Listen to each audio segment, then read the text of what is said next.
오늘 말씀 발코니의 그 여인, 이 영화 제목 같이 잡아봤습니다. 한국에 굉장히 이슈가 되고 있는 어제 오늘 일은 아니지만 큰 이슈가 되거나 있는 것들이 뭐냐면 학원 폭력 문제입니다. 학폭 문제인데요. 그때는 안 알려져 있던 것이 어떤 사람이 유명인이 되고 유명한 스포츠 선수, 연예인, 정치인 이렇게 됐을 때 그 사람의 과거가 폭로가 되면서 과거에 학폭을 했던 사람이다, 가해자였다, 이런 이야기들이 드러나면서 그 자리를 내려와야 되고 굉장히 무리를 일으키는 분들이 많이 있어요. 그래서 그 문제가 다시 조명이 되는데 오늘날 요즘도 학교에서 일진들, 학생들이 다른 학생들을 괴롭히고 때리고 폭력을 행사하거나 또 재물을 갈취하거나 이런 일들이 많이 있는 거죠. 그런데 많은 이들이 그런 이야기를 합니다. 가해자가 나쁘지만 당연히 가해자가 나쁜데 가해자 피해자만 놓고 볼 게 아니라 제일 어떻게 보면 나쁜 거는 방관자라는 거예요. 방관자. 그 방관자는 옆에 있는 학급 동료들 수도 있고 또 때로는 선생님일 때도 있답니다. 아유, 친구끼리 다 놀다 보면 좀 치고받고 하는 거지 뭐, 애들이 다 그렇게 크는 거지, 이러면서 그거를 그냥 유야무야 덮고 넘어가 버리게 됐을 때 그 문제는 더 커져서 아이들이 더 큰 폭력을 행사하게 되고, 친구들도 괜히 맞는 애 편들었다가 나까지 두드려 맞거나 나까지 왕따 당할까 봐 쉬쉬하고 못 본 척하고 공부하는 척하고 그리고 넘긴다는 거죠. 이게 크면은 어떤 버전으로, 어른의 버전은 어떤 거냐면, 특히 미국 사회에 사는 저희들 경우에는 주변에 흑인이나 우리 히스패닉이나 다른 소수민족들이 차별받을 때 우리는 아니니까, 그래도 우리는 그래도 조금 더 잘 살고 우리는 조금 더 인정받고 우리 중엔 더 주류로 들어가 있는 분도 많으니까 나는 아니니까 괜찮지라고 생각할 때 방관자가 된다는 거예요. 그러면 그들을 핍박하고 차별하던 그 화살이 언젠가 나에게 돌아오게 될 때 아무도 나를 도와주지 않아요. 그래서 이 방관자는 책임을 회피하는 겁니다. 방관자는요, 어떤 액션을 취하는 사람이 아니라 그냥 리액션만 하는 거예요. 누가 해주기를 바라고 누가 앞서서 하고 지켜보다가 대세가 어딘지 어디로 기울어진지 보는 거예요. 누가 다수인가 보다가 다수가 결정되면 그걸로 그냥 끼어 들어가는 거예요. 숟가락 얹는 것이죠. 책임을 지기를 두려워해요. 회피하려고만 합니다. 무엇을 두려워하냐면 사람을 제일 두려워해요. 이렇게 방관자로 서 있는 사람들의 특징은 사람의 판단, 평가, 비난, 이걸 두려워해서 옳고 그름을 분명히 입장을 내서야 될 때 오른편에, 바른 편에, 의로운 편에 서지 못하고 불의한 편에 서게 되면서 불의가 판치는 일에 내가 도움을 주게 된다는 것이죠. 그 이야기를 오늘 본문에서 좀 더 나누고자 합니다. 오늘 본문은 이야기는 법궤에 대한 이야기가 또 주로 이야기가 나옵니다. 이스라엘 백성들 사이에서 언약궤, 이 법궤가 차지하는 위치는 굉장히 중요하죠. 이스라엘 사람들은 지역도 주변 지역에서 쭉쭉쭉쭉 변방에서부터 예루살렘을 향해서 쭉쭉쭉쭉 들어오고, 사람도 12지파가 주변에 있지만 그 중에서 레위지파, 그 중에서도 대제사장, 가문, 이걸로 쭉쭉쭉 들어와요.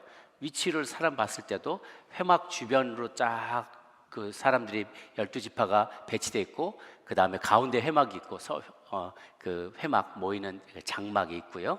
그 앞에 그 안에 더 들어가면 성소가 있고, 더 들어가면 지성소가 있고, 더 들어가면 거기에 언약궤가 있고, 더 들어가면 언약궤에 천사들이 날개를 펼치고 있는 그 사이의 시은자, 은혜를 베푸는 자리가 제일 중요한 자리인데 하나님의 임재가 거기 있다라고 믿는 거죠.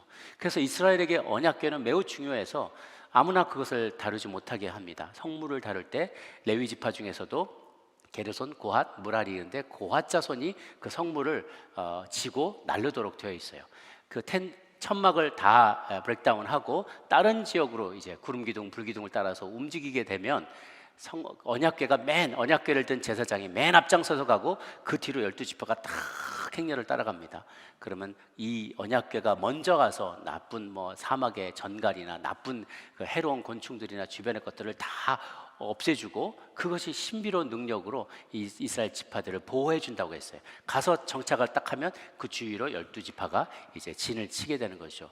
그래서 어찌 보면 언약궤는 하나님의 임재를 상징하는 매우 중요한 거예요. 하나님의 강력한 약속, 내가 너와 함께 하겠다, 너는 내 백성이 되고 나는 너희 하나님이 되겠다는 것을 실질적으로 이렇게 보이게 가장 강력하게 상징적으로 보여주는 그런 이 물건이라고 할 수가 있어요. 거룩한 상징물이었죠. 그것이 또 어떻게 보면 나중에 이후에 우리 가운데 거하시는 예수 그리스도의 모습, 그 모습을 상징적으로 보여주는 것이기도 해요. 그런데 이렇게 중요한 언약궤가 엘리 제사장 시절에 블레셋 족속에게 빼앗기게 됩니다. 전쟁통에 그냥 빼앗겨버리게 됐어요. 그 빼앗어 가가지고 블레셋 사람들이 신났다 그래가지고 자기 우상을 섬기는 다곤 신상을 섬기는 신전에다 놨더니 다음날 또 문 열어보니까 신상에 목이 댕강댕강 떨어져서 굴러댕기고 손목들 발목들이 다 잘려가지고 막 돌아다니고 있던 거예요. 이게 무슨 일이냐? 또 다른 마을로 갔더니 그 마을에 막 종기가 막 전염병이 돌고 수만 명이 죽어나가는 거예요. 아이고 이거 괜히 뺏어왔다 그러면서 쟤네 신이 우리 신보다 더 세다 그러면서 다시 가져가라고 그렇게 반납한 거예요. 그래서 반납해서 돌아왔는데 사무엘 당시에 한 20년을 뺏겨 있었고 사울 당시에 한 40년에 거기 있었고 다윗 당시에 10년, 그러니까 도합 70년 동안 돌아왔지만 유다의 변방인 아비나답이라는 사람의 집에 그냥 처박아 놓은 거예요. 아비나답이라는 사람의 집에 70년 당을 변방에 찌그러져 있었어요. 이스라엘의 심장 역할을 해야 될 언약궤가 그 변방의 창고에 썩어 있고 있는 거예요. 마치 우리가 정말 하나님의 말씀 귀중히 여겨서 말씀을 봐야 되는데 저기 거라지에 저기 저 귀퉁이에다 먼지 쏙이 쌓여가지고 성경이 처박혀 있는 거랑 똑같은 거예요.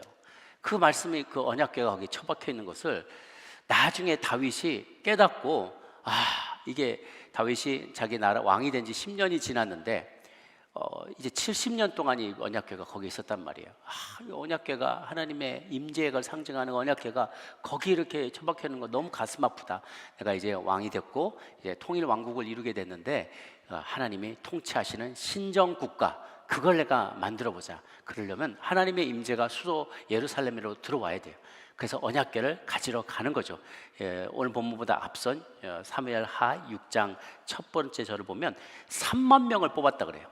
3만 명을 뽑아서 대대적인 입성식을 이제 거행하려고 언약궤를 모시고 주변에 쫙 나팔수 불고 막 수금과 비퍼와 막 악기를 연주하면서 성가대가 찬양하는 동안에 언약궤를 영광스럽게 이렇게 모셔 들어오려고 계획을 다 짠 거예요. 3만 명을 뽑아서. 그래서 가서 모셔 오려고 할 때 6장 2절에 보면 거기서 하나님의 궤를 메어 오려 하니 그랬어요. 메어 오려고 했어요. 원래 규정대로 제사장이 그 언약궤를 메고 오려고 했어요. 그런데 3절에 보니까 그들이 하나님의 궤를 새수레에 싣고 산에 있는 아비나답의 집에서 나오는데 라고 되어 있어요. 그러니까 원래 계획은 메고 오려고 그랬는데 아비나답의 집에서 나올 때 무슨 누가 어떤 얘기를 했는지 중간에 끼어들었는지 새로운 수레에다가 소달구지에다가 끌고 나오는 버전으로 바뀌게 된 거예요. 거기에 학자들은 이렇게 얘기합니다. 아마도 이게 집이 아비나답의 집인데 이미 손자쯤 됐을 거예요. 아비나답의 아들이라고 했지만 아들은 따로 있어요. 그래서 아마 손자쯤 되는 우사 아효가 그 새 수레를 모니라. 그러니까 이 친구들이 중간에서 개입했을 것 같다는 거예요. 아비나답과 그의 자손인 우사와 아효가 아이고 우리 집에 70년이나 있었다. 우리 잘 안다. 우리 집에서 늘 그냥 뭐 소달구지 끌고 이리저리 데리고 다녔고 이 방에 있다가 저 방에도 옮기기도 했고 뭐 아무 걱정 없다고 그냥 달구지 끌고 나와서 우리가 그거 잘 아니까 우리가 그 앞에서 이거 끌고 가겠다. 그래 그러면 니들이 그렇게 하라. 그렇게 해서 이들의 책임하에 소달구지에 실어서 하나님의 언약궤가 이제 나오게 된 거예요. 그런데 이 중간에 이 소가 벌쩍 뛰면서 이 난동을 치면서 언약궤가 떨어질 위기에 처해 있던 거죠. 그때 우사가 우사 하고 딱 붙잡았는데 그때 잡았다는 표현이 뭐냐면 붙잡았다는 아츠라는 표현을 쓰는데요. 이거는 어이구 이렇게 붙잡는 게 아니라 이거 뭐야 이거 자꾸 귀찮게 떨어져 이렇게 그냥 내 물건 다루듯이 아주 그냥 심상하게 편안하게 아이고 떨어지면 안 되지 이거 바짝 붙여봐봐 이렇게 붙잡는 표현을 했다는 게 전혀 이 성물에 대한 언약궤에 대한 경외심이 없이 그냥 함부로 대했다는 것이죠. 그래서 그 당시에 그 자리에서 그 즉시 즉사했다라는 이야기가 나옵니다.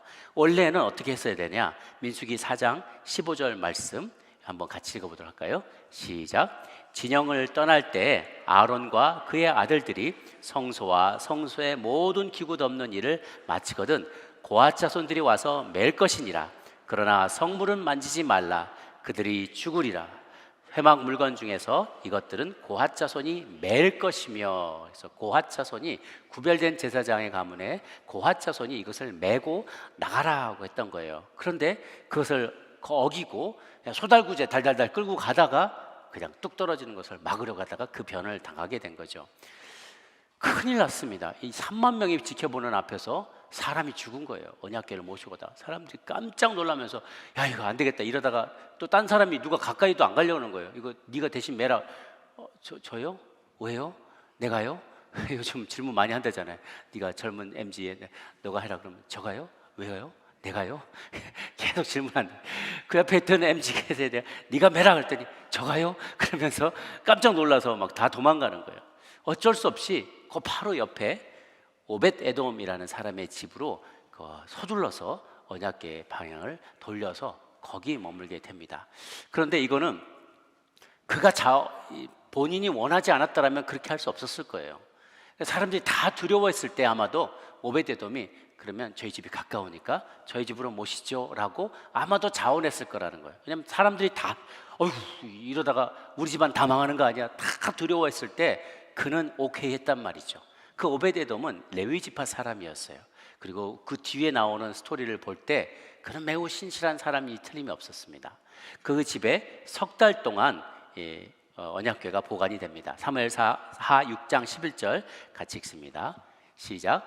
여호와의 궤가 갓 사람 오벳 에돔의 집에 석 달을 있었는데 여호와께서 오벳 에돔과 그의 온 집에 복을 주시니라 그랬어요.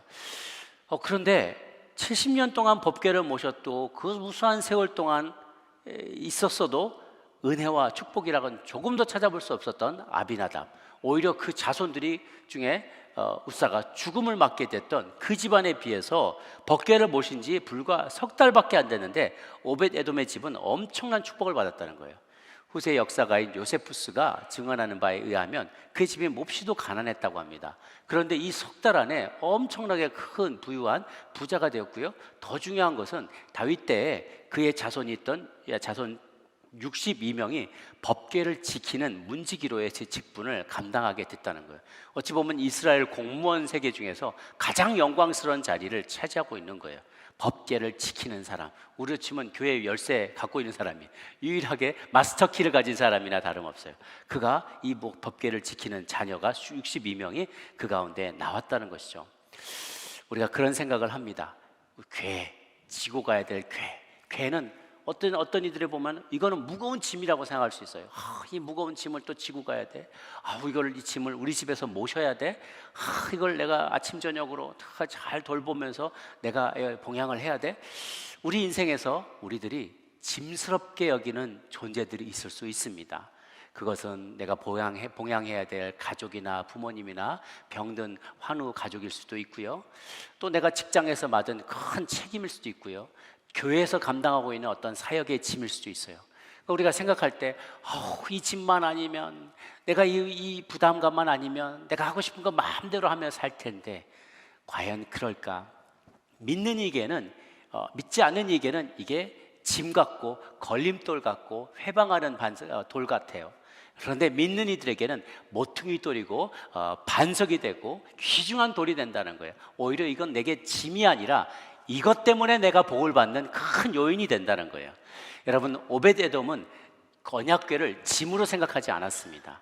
언약궤를 모셔드린 것이 두렵거나 애군을 가져오거나 뭔가 내게 부담감을 주는 것이 아니라 오히려 하나님의 임재가 우리 집안에 들어오니 얼마나 큰 복이냐라고 긍정적으로 생각했다는 것입니다. 사랑하는 여러분, 2024년에 여러분 여전히 작년부터 오래전부터 내 삶에 짐처럼 나를 짓누르는 것이 있다면 그것을 짐으로 여기지 마시기 바랍니다. 하나님께서 나의 삶에 허락해 주신 것 중에 그 어느 것도 버릴 것이 없습니다.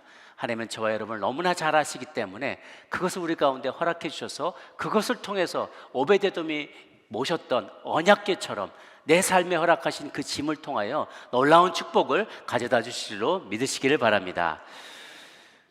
복을 받는 사람들이 주변에 있어요. 그리고 그 복을 참 많이 나눠주는 사람을 볼 때마다 우리가 부러워합니다. 그런데 많은 사람들이 그가 어떻게 그런 복을 누리게 됐고 나누게 됐는지 따라하려고 하지 않아요. 복을 받는 비결은 간단합니다. 성경에서 복을 받은 사람들이 어떻게 살았나 보면 돼요.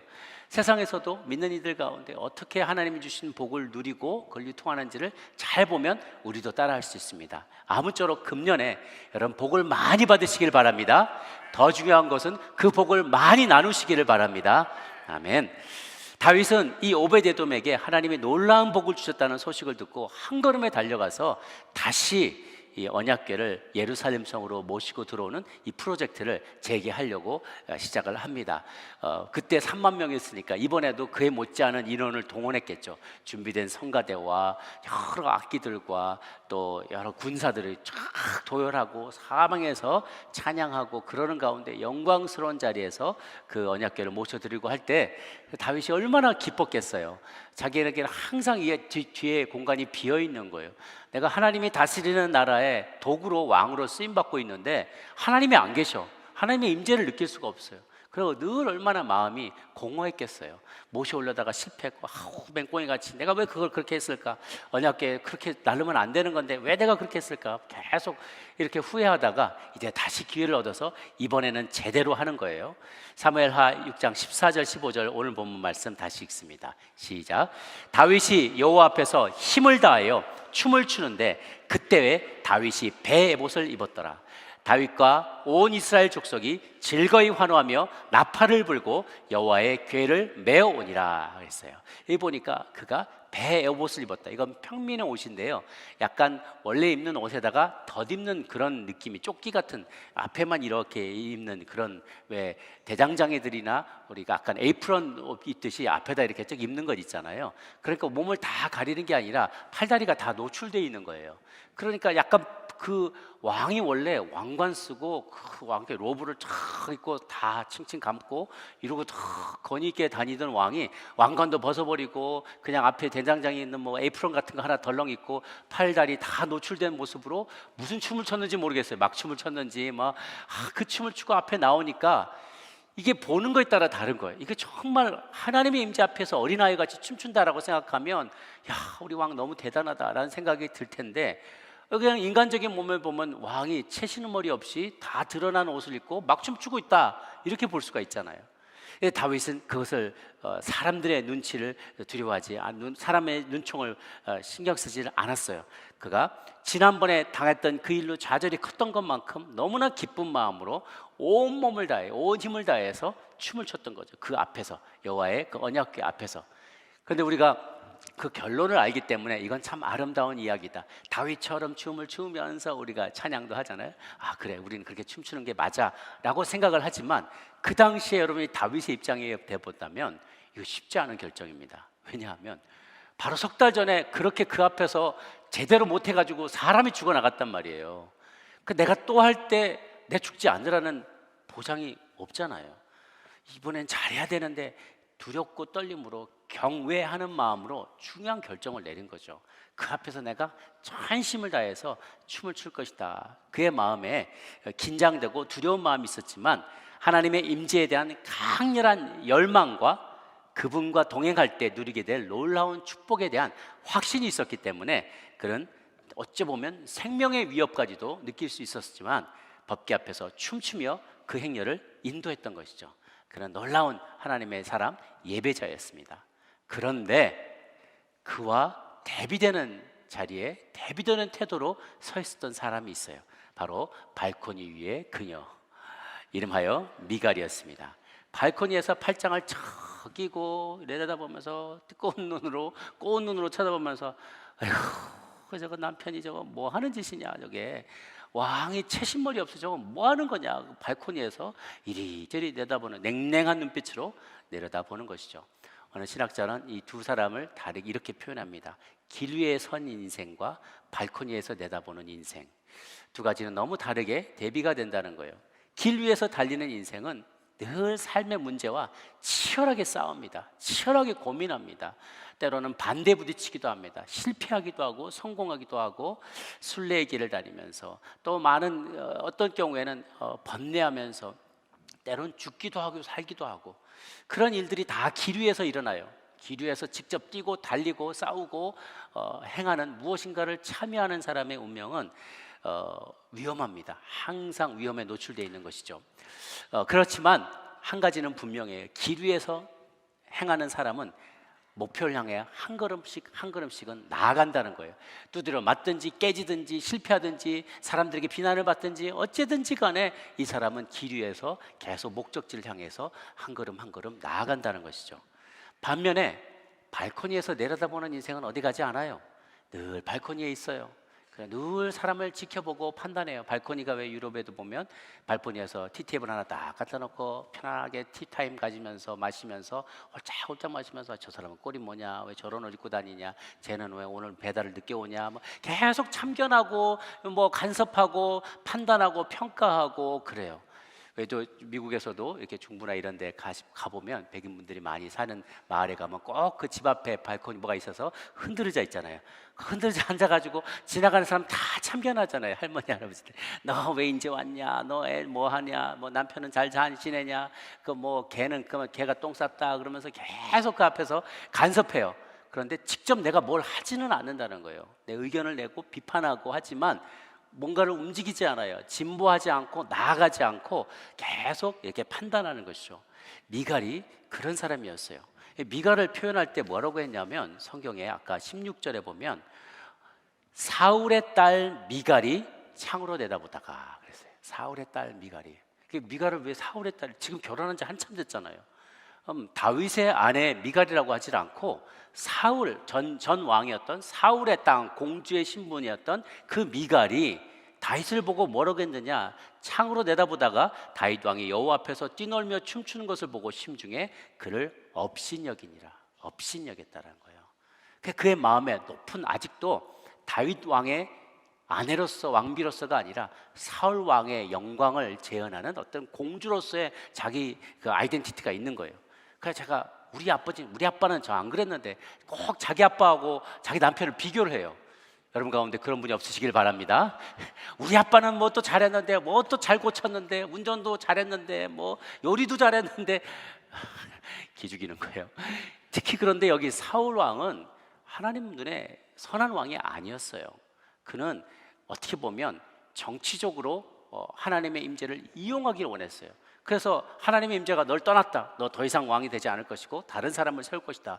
사무엘 선지자가 얘기하니까 바짓가랑이 붙잡으면서 제발 그건 알았으니까 제발 같이 예배 드리는 신용이라도 해줘서 사람들 눈에는 그래도 나 체면은 좀 살려두지 않겠냐. 사울은 체면이 중요한 거예요. 자기 면이 더 중요했고요, 항상 사람들의 눈치를 보고 사람들의 평가가 더 중요했던 사람이에요. 그 영성이, 집안 내력이 그대로 미갈에게 내려왔어요. 사람들이 보기에 당신 뭘로 보겠냐고. 그 채신머리 없이 그거 뛰어댕기고 그렇게 거의 팔다리 다 노출돼서 다니면 사람들이 뭘로 보겠냐, 이렇게 생각을 했던 거죠. 자신의 정치적 야망과 성공을 위해 체면 유지하기에 그게 더 급급하다라는 것이죠. 우리가 예배를 드릴 때도 혹 그런 분들이 있지 않은가 모르겠어요. 저희 모든 정말 연합장로교회 교인들은 예배를 뜨겁게 드리는 비라고 저는 믿습니다. 우리가 예배할 때 반응하면서, 찬양할 때 손 들고 찬양하고, 우리가 아멘으로 설교에 대해서 말씀이 선포될 때 아멘 아멘하고 화답하고, 기도할 때 열정적으로 기도하는 것 하나님이 기뻐하신 줄로 믿습니다.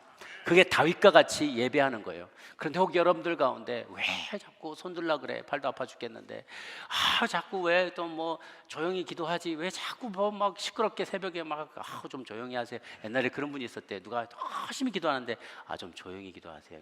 여기는 다 조용히 기도하는 거예요. 그거 아닙니다. 여러분 크게 기도해도 돼요. 물론 이제 옆 사람들이 여러분의 집안 사정을 다 알게끔 다 얘기할 필요는 없지만, 그러나 하나님 앞에서 마음을 쏟으면서 간절히 기도하는 기도 하나님이 기뻐하세요. 그래서 우리가 사람의 눈치를 보거나 남들이 어떻게 생각할까, 그리고 관망하면서 팔짱 끼고 계속 예배에 관찰자가 되면 안 된다는 거예요. 방관자가 되면 안 돼요. 그래서 팔짱 탁 끼고, 그래 날 한번 감동시켜봐, 날 한번 웃겨봐, 이렇게 해줘봐 라는 게 아니라 내가 참여하는 거예요. 예배에 적극적으로 참여하고, 오늘 무슨 말씀 하실까, 오늘 하나님 기도를 토할 때 하나님이 내게 뭐라고 응답하실까, 찬양을 듣는 가운데 그 가사로 나를 어떻게 감동시키실까, 그 무슨 내게 메시지를 주실까를 계속 집중하여서 들으면 하나님이 응답하신다는 거예요. 여러분 2주 동안 기도했던 그 내용이 여러 경로를 통해서 올 것을 안테나를 쫙 세우시고 잘 들으시면 작고 세미한 음성으로 여러분에게 들려주실 줄로 믿습니다. 예배 드릴 때도 방관자가 되면 안 돼요. 우리 예배의 관중으로 사는 분은 삶에서도 관중일 가능성이 굉장히 높아요. 그저 지켜보다가 대세가 기울어지면 거기에 줄 서고 그냥 분명히 옳고 그름, 하나님이 말씀하신 옳은 것과 그런 것을 분별하지 않고 물에 술 탄 듯 술에 물 탄 듯 살아갈 수가 있는 것인데, 주님은 그것을 원치 않으세요. 다윗이 언약궤를 잘 모셔놓고 이제 그 다음에 뭘 했냐면 20절에 보면 자기 가족에게 축복하러 돌아왔다 그랬어요. 이제 들어오는데 미갈이 남편 들어오지도 않았는데 길가에서 그가 다윗을 맞으면서 이르되 이스라엘 왕이 오늘 어떻게 영화로운지, 반어법이에요. 방탕한 자가 염치 없이 자기 몸을 드러내는 것처럼 오늘 그 신복의 계집종의 눈앞에서 몸을 다 드러내시고 채통도 없이 뭐 하는 짓이요? 라고 막 그를 비난하는 거예요. 그래서 사실 다윗은요, 미갈을 너무 사랑해서 그가 통일왕국의 제안을 받게 되고 사울 집안의 사람들이 항복을 받아낼 때 뭐라고 조건을 걸었냐면, 당신들 줬어, 내가 당신들 다시 품어 안을 건데 나한테 올 때 혼자 오지 말고 꼭 미갈을 데리고 오시오. 원래 사울 왕이 나한테 준다고 했고 나하고 결혼한 사이인데 그가 핍박하는 것으로 내가 몰래 창밖으로 도망가서 피했단 말이에요. 그 사이에 이 미갈을 딴 사람을 줘버렸어요. 딴 사람한테 결혼을 했는데 아니다, 그 사람 내 아내다, 미갈을 꼭 데려와라. 그러면서 미갈에 대한 아주 그런 깊은 애정을 드러냈단 말이에요. 그 안 데려오면 내가 왕 서락 안 하겠다.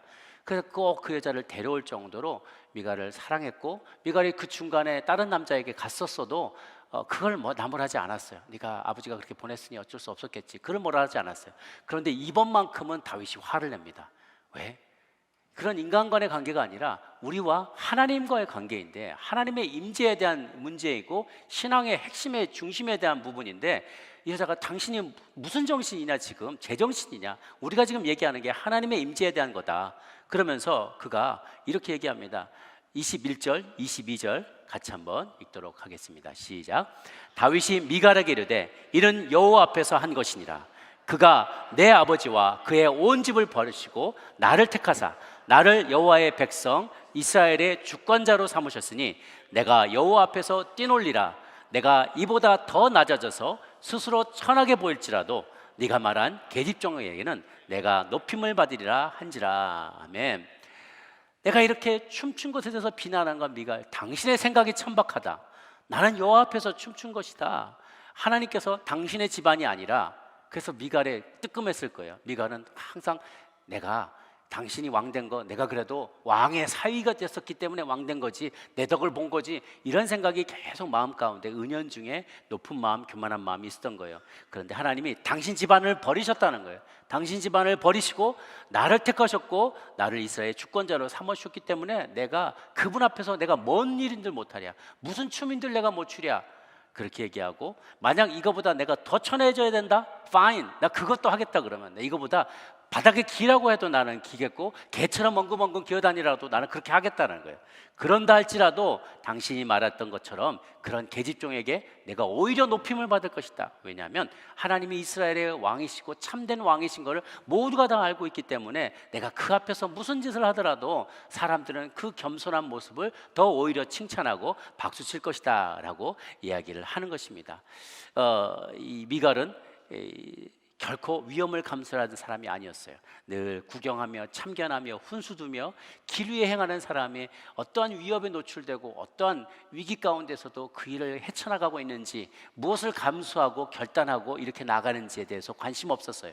오직 관심 있는 것은 사람들이 나와 우리 집안을, 왕권을, 왕과 왕비를 어떻게 바라볼까, 채통 없이 바라보지 않을까, 그것만 생각하는 것이죠. 길 위에 나서기 위해서는 사람들의 조롱과 비난과 또한 생명의 위협까지도 무릅쓰는 그런 다윗의 스피릿이 필요한 것입니다.